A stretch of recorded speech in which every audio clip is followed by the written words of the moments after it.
Peux-tu m'entendre? Je prie pour que mes mots te parviennent, comme un fil de lumière dans l'obscurité, avant qu'il ne soit trop tard. Le chemin que tu empruntes est traître. Tu atteindras bientôt un point de non-retour. Ce n'est qu'une question de temps. Marc 13, 22. Méfie-toi de la lumière qui trompe.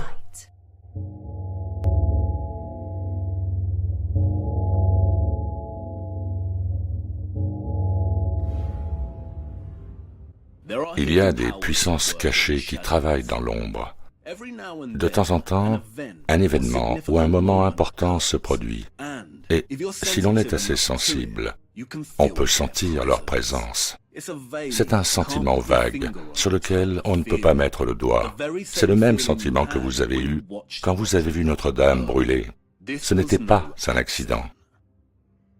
Les livres d'histoire parlent de sociétés secrètes et des soi-disant initiés, les francs-maçons, les rosicruciens, les Illuminati bavarois, les néo-templiers. Ils ont tous détenu un pouvoir considérable à un moment donné, et il pourrait sembler que ces sociétés secrètes sont les ombres mêmes que vous ressentez dans des moments comme celui-ci. Certaines sociétés peuvent même se considérer comme ces ombres. Mais ce n'est pas le cas. Il y a des forces bien plus élevées que n'importe quelle société secrète connue. Les adeptes de l'ombre et de la lumière. Et ils sont toujours restés anonymes, toujours hors d'atteinte. Les vrais enfants de Salomon.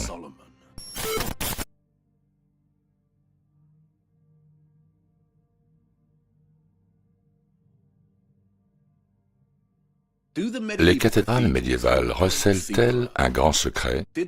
Ont-elles été creusées profondément dans la terre pour créer des cryptes afin de faire jaillir les eaux vivantes susceptibles de guérir ou pour établir une connexion avec les courants électriques telluriques? Peut-être même pour étudier les eaux ardentes astronomiques. Et si c'est le cas, il devrait y avoir des indices ou des clés en surface, hors des cryptes, qui le suggèrent. Une clé importante, les vitraux et l'énigme de la lumière. Il n'existe qu'une seule description historique de la fabrication de vitraux en Europe de l'époque médiévale. Une seule, et elle a été redécouverte dans les années 1700.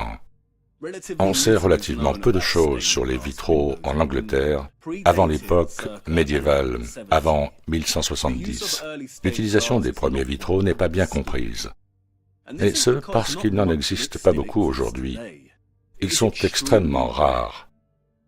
Ce qui non seulement entoure le vitrail de mystère, mais cela aussi conduit certains à spéculer que le verre original a été créé dans un but tout à fait différent. Car le véritable vitrail est apparu soudainement dans le premier quart du XIIe siècle et a disparu vers le milieu du XIIIe siècle. Tout comme le gothique lui-même, les vitraux et le vrai gothique sont inséparables. Comme le véritable gothique, le vitrail est un produit d'une science supérieure, un produit de l'alchimie. Que veut dire vrai vitrail et vrai gothique? Cela suggère que les cathédrales gothiques, qui ont vu le jour au cours des années 1100, étaient plus authentiques d'une certaine manière, et que cette authenticité a disparu vers le milieu des années 1200. Après le milieu du XIIIe siècle, les hommes peuvent encore s'appuyer sur l'ogive croisée et même pousser la technique jusqu'à un niveau étonnant de virtuosité. Mais il ne s'agit plus que de cela. L'homme architecte s'exprime dans la pierre, mais ce n'est plus le mot qui convient.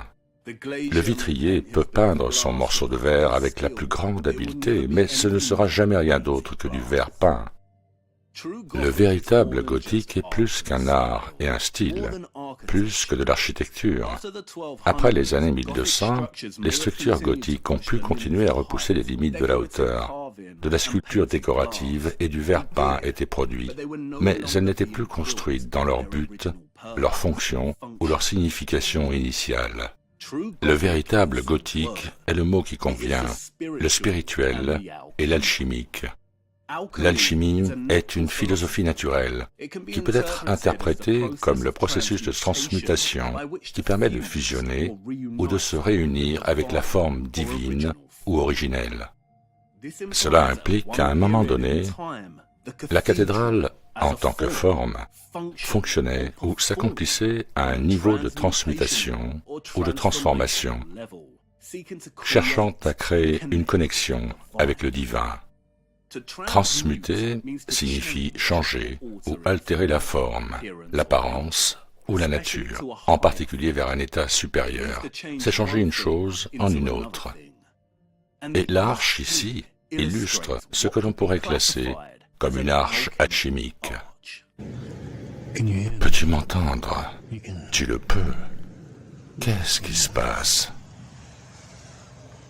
C'est la clé.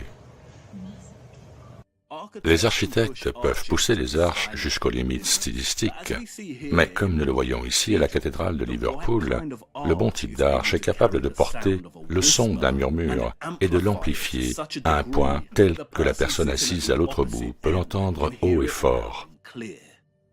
Le murmure est transformé, et c'est le véritable gothique en action. Peu importe que la cathédrale de Liverpool soit une structure relativement moderne, elle honore la forme alchimique fonctionnelle du gothique.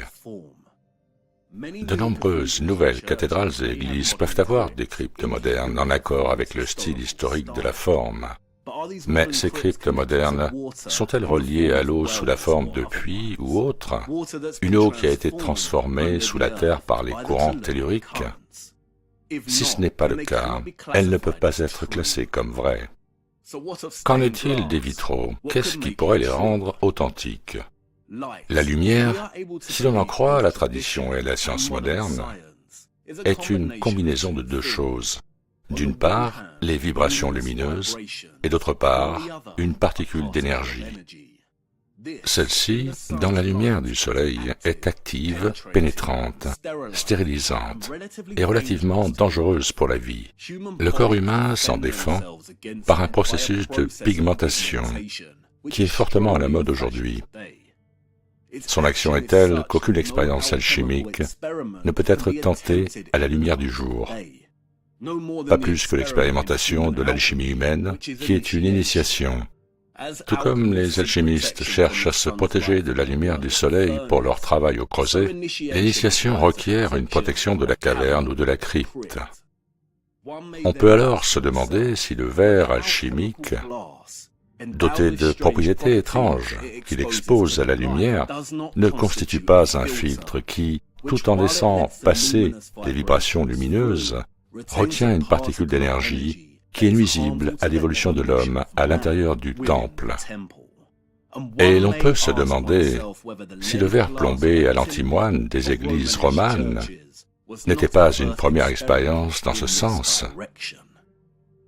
Ce que Charpentier décrit ici, c'est la profonde dualité au cœur de la lumière.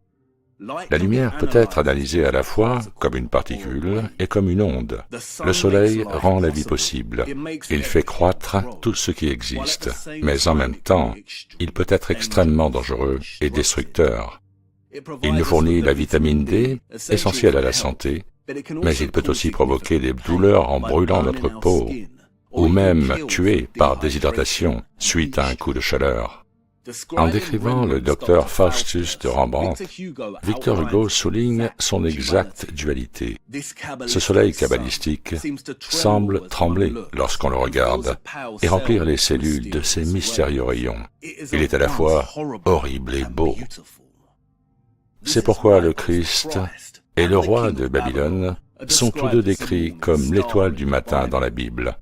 L'un la lumière de la vie, l'autre l'horreur destructrice.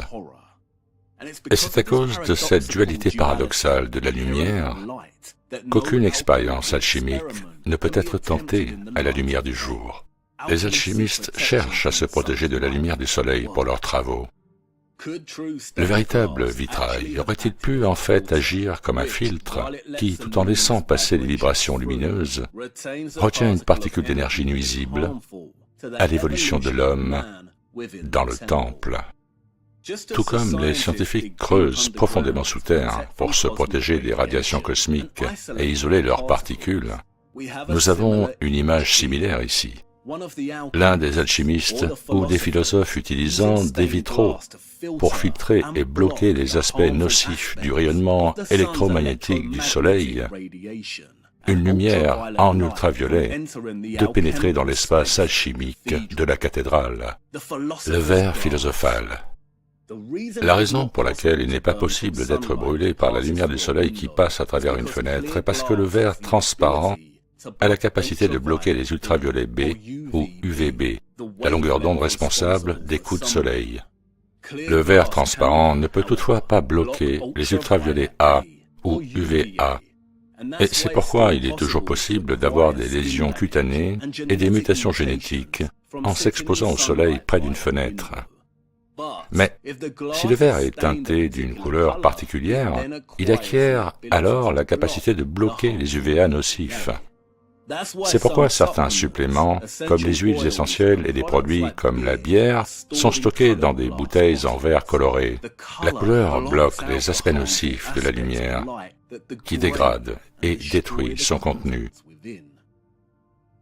Les principales couleurs de verre capables de filtrer les composants nocifs de la lumière sont l'ambre et le bleu de cobalt. Le célèbre vitrail de Chartres est du bleu de cobalt. On peut se demander si le verre plombé à l'antimoine des églises romanes n'était pas une première expérience dans ce sens. Le verre d'antimoine, ou vitrium d'antimoine, est un verre fabriqué à partir d'une préparation de trioxyde d'antimoine qui produit un verre jaune brillant, rouge ou ambré. Pendant des siècles, les alchimistes anonymes, qui en tant qu'adeptes restent généralement anonymes, ont utilisé l'antimoine. Écrivant sous un pseudonyme, Basil Valentine disait qu'il était indispensable à la fabrication de la pierre de feu et qu'il peut être facilement transformé en verre. Nous l'appelons le verre de surveillance, comme si nous devions dire verre discret. Le mystérieux artéfice parlait de son importance pour isoler le mercure. L'antimoine et le véritable vitrail sont apparus en Perse vers le XIe siècle. Ils provenaient des laboratoires de certains adeptes. Ces adeptes étaient des anonymes qui travaillaient dans l'ombre et qui ont enflammé l'âge d'or islamique de l'astronomie et de l'alchimie. La connaissance du verre philosophal a été transférée du Moyen-Orient à l'Occident chrétien par ces adeptes. L'origine du mot antimoine est inconnue, mais l'étymologie populaire nous dit qu'il vient du grec anti-monachos, qui signifie tueur de moines, et du français anti-moine, qui signifie le fléau des moines. Les deux font référence au potentiel toxique de l'antimoine s'il est manipulé de manière inappropriée. Le souvenir même ancré dans la mémoire populaire nous informe que les moines chrétiens ne se contentaient pas de labourer les champs et de réciter des passages. Non, ils pratiquaient l'alchimie. Et que le vitrier n'était pas n'importe qui. Ils étaient autorisés à porter une épée. C'était l'art de faire des fenêtres qui les anoblissait en tant qu'élèves du grand œuvre. C'était la véritable noblesse du philosophe ou de l'adepte. Le signe extérieur de chevalerie ne pouvait être conféré que par un ordre de chevalerie.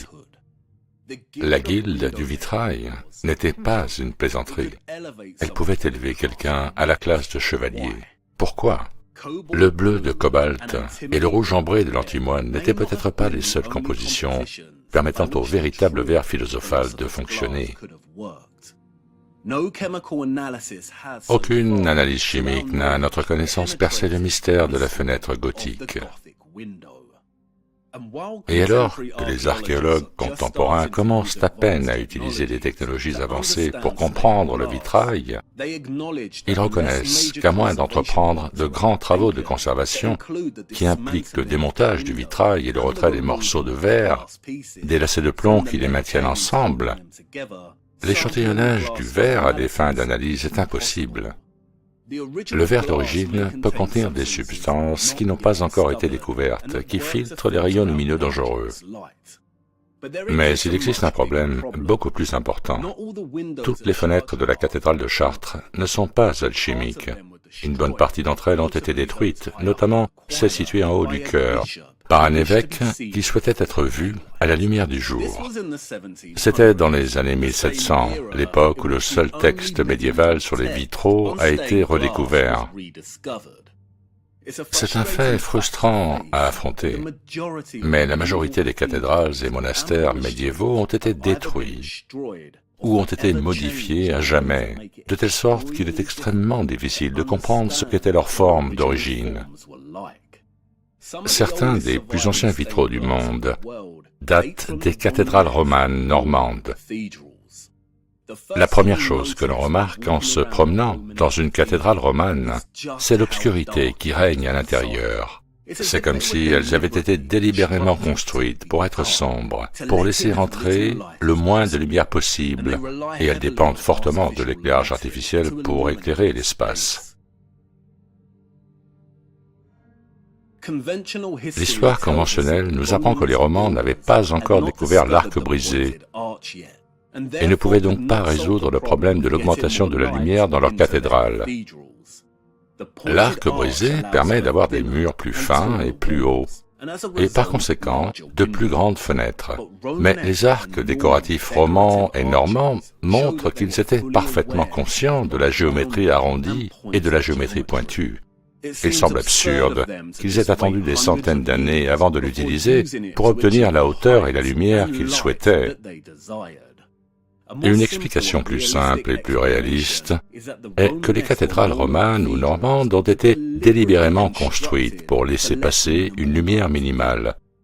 Après tout, seuls les chœurs de la partie est musicale de ces cathédrales romanes ont reçu une amélioration gothique, et non l'ensemble de la structure. Le reste est resté mal éclairé et sombre. Pourquoi les chœurs ont-ils été rénovés ? Ce n'était pas non plus pour des raisons techniques que les églises romanes n'étaient plus ouvertes à la lumière. Un grand nombre d'entre elles n'ont pas d'ouverture sur le chœur, mais une niche en forme de dôme sur laquelle un rideau pouvait être tiré comme dans le Saint des Saints de Salomon. Et il est intéressant de constater que les chœurs d'origine n'avaient pas d'ouverture. Le chœur était-il le lieu où se déroulait l'activité alchimique ? Et se pourrait-il qu'il s'agisse de l'endroit dont le terme d'art sombre ou de magie noire découle, des activités alchimiques menées en l'absence de la lumière nocive du soleil? Un art qui devait être réalisé dans l'obscurité et qui nécessitait le verre philosophal pour filtrer certains aspects de la lumière. Et qu'est-ce qui exactement aurait pu nécessiter d'être protégé de la lumière? Les eaux vivantes, le grand œuvre, ou autre chose. La véritable signification originelle des arts sombres a-t-elle été corrompue pour cacher sa signification historique? Ce n'était pas dans le simple but de déguisement que les premières messes se déroulaient dans des cavernes ou des catacombes, puis dans des cryptes, puis dans des temples de pierre qui reproduisaient une crypte en surface. Dans toutes les religions antérieures au christianisme, les mystères grecs se déroulaient la nuit. Contrairement à l'art gothique, les fenêtres normandes, romanes, sont très petites. Le plus ancien vitrail des cathédrales est le vitrail roman, qui comporte beaucoup de bleu, de rouge et d'ambre. Le bleu de Chartres est également appelé bleu roman. Le problème, cependant, est qu'il est probable qu'il ne reste plus de verre roman dans son état d'origine. Les plus anciens étant ceux des fenêtres de Chartres et la belle verrière, qui représente Notre-Dame, la Vierge en bleu. Ces trois vitraux ont été réalisés vers 1145, mais ont été restaurés au début du XIIIe siècle et à nouveau au XIXe siècle. Les morceaux de verre peuvent être anciens, mais cela ne signifie pas que la disposition et les images sont d'origine. Le verre d'origine était à la fois coûteux et assez souple, et il pouvait être complété ou réorganisé, et semble avoir été souvent réutilisé lorsque les églises étaient reconstruites dans le style gothique. Quelques-uns des verres anglais les plus anciens qui composent l'arbre de Jesse à York Minster ont été recyclés de cette manière. Récemment, des archéologues ont découvert que Nathan, de la cathédrale de Canterbury, était en fait l'un des plus anciens d'Angleterre, datant des années 1130. On ignore toutefois si l'objet de la figure de Nathan a été conservé dans son contexte d'origine, ou s'il s'agit d'une représentation de quelqu'un d'autre. L'étude en général confirme l'existence de deux grandes périodes de recyclage ou de réutilisation du verre médiéval, les années 1200 et puis à nouveau dans les années 1700. Certaines pièces individuelles peuvent être du verre philosophal original de l'époque gothique ou romane, mais les images et les arrangements ne sont certainement pas originaux. Au cours des années 1200, le verre original a été réutilisé et a continué à être recyclé au cours des siècles qui ont suivi. C'est intéressant, n'est-ce pas? La sculpture romane ne met pas l'accent sur l'iconographie, mais présente des motifs géométriques audacieux, des chevons en zigzag rappelant l'électricité et des images naturalistes, presque païennes, qui rappellent la façon dont le monde naturel se transforme et se transmute continuellement. Le verre d'origine contenait-il des images similaires? Peut-être était-il simplement coloré pour filtrer la lumière nocive. Ces messes célébrées dans l'obscurité des chœurs romans faisaient-ils partie d'un christianisme ancien qui a été perdu ou corrompu et qui avait un lien avec l'alchimie? Et peut-être une continuité avec le druidisme celtique. La décoration romane a certainement un caractère celtique distinctif, complètement différent du gothique. On sait que les bâtisseurs d'églises étaient unis en fraternité. Le gothique n'est pas la continuité du roman. Ils existaient ensemble. Les bâtisseurs romans ont poursuivi leur œuvre romane tandis que les bâtisseurs gothiques érigeaient leur œuvre gothique. Et les deux écoles ne se sont pas mélangées, bien que les deux systèmes sont issus d'un même désir, celui d'utiliser le don de la terre, le courant tellurique, en un lieu donné. Si les écoles ne se sont pas mélangées, comment le verre roman s'est-il retrouvé dans les cathédrales gothiques? Pourquoi presque tous les chœurs romans ont-ils été reconstruits dans le style gothique? Est-ce là le mensonge? Ce que les érudits appellent style transitoire, c'est-à-dire le remplacement du style roman par le style gothique. Et si ce n'était pas du tout une transition? Et s'il y avait deux fraternités, deux guildes, qui ont fini par se faire la guerre? Se pourrait-il qu'il y ait eu deux formes de chrétienté dominantes au cours des années 1100 et que l'une d'entre elles a été effacée de l'histoire parce qu'elle a perdu? Et si ceci n'était pas du tout une transition, mais plutôt l'empreinte, la marque sanglante, la marque du vainqueur, le gothique, affirmant sa puissance, sa domination et sa victoire sur son ennemi roman? Et maintenant, nous avons atteint la prochaine porte. Mais avant d'y aller, il y a les adeptes anonymes, les vrais enfants de Salomon. À un moment donné de l'histoire, un schisme intentionnel s'est produit au sein des enfants de Salomon, ce qui a donné naissance à deux factions perpétuellement en guerre l'une contre l'autre, l'obscurité et la lumière. Tout comme la dualité paradoxale au cœur de la lumière, la capacité du soleil de promouvoir la santé et de lui nuire. Il y a aussi ceux qui créent et ceux qui détruisent, les bons et les mauvais. Mais qu'ils soient bons ou mauvais, ils sont fondamentalement tous les deux la lumière. Comme sur un échiquier, les pièces de l'un ou l'autre joueur sont les mêmes. Elles sont égales. La seule différence réside dans leur opposition, le noir et le blanc. Toutes les sociétés secrètes vénèrent la lumière. Pourquoi? Parce qu'elle fournit la couverture parfaite aux vrais enfants de Salomon pour mener leur guerre en secret. Et c'est à travers cette guerre que la Trinité de la lumière est accomplie. Le soleil rend la vie possible, mais il a aussi la capacité de détruire cette vie. Et c'est dans cette destruction que la reproduction ou la régénération se produit.